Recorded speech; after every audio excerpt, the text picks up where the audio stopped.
So hello guys, today in this video I am going to discuss about the informed consent. Okay, so for the in the clinical trial, had a very informed consent plays very significant role in the clinical trial.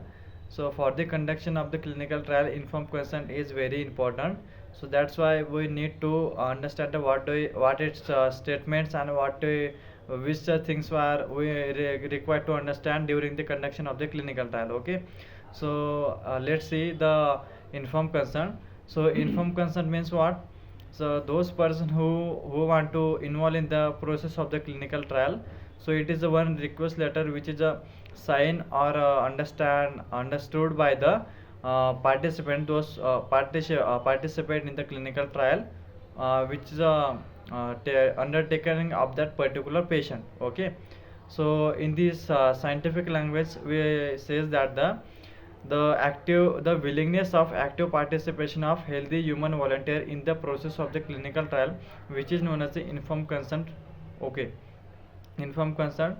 So informed consent, there is a one form which is undertaken by the patient, which is actually responsible for the involvement of that particular patient in the conduction of the clinical trial. Okay, so each patient having the different informed consent, and there are several procedures of the informed consent. So there are verbal and non-verbal informed consent procedure. In the verbal form, they particular take any means they require the documents means like the informed consent form. Okay, and non they do not require any kind of form. Okay, so in the verbal procedure they directly they directly tell to the patient, say what is your role in the what is your role in the clinical trial, and what is the actual statement of the informed consent form verbally. Okay, means they do not require any kind of document or any kind of form for the understanding of that informed consent to that particular patient. Okay, so and in the case of non-verbal, they require certain documents which are required to submit along with the informed consent form for the particular patient for the involving in the clinical trial. Okay, so informed consent form basically involves the name of that particular patient, those person who is involved in the clinical trial.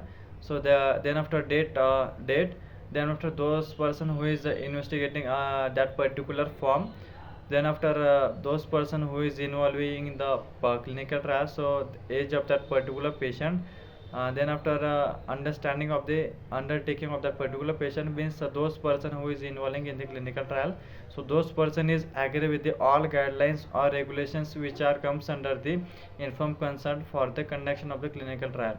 So is agree with that particular statements or not. Okay, and then after all activities which are conducted or all response which are reported on that particular patient's body after the in the during the conduction of the clinical trial, if any case or unwanted effect or any other serious effect which occurs on that particular patient's body, so that person is actually responsible for that particular situation, and which is known as a waiver. Okay, and next is how much money they will get from that particular informed consent means after for the involving in the clinical trial. Okay, means all which types of treatment will be given to you for the conduction of the clinical in the clinical trial. Okay, means which experiments will conduct on your body. Okay, in the clinical trial, so this all data is involved in the informed consent form.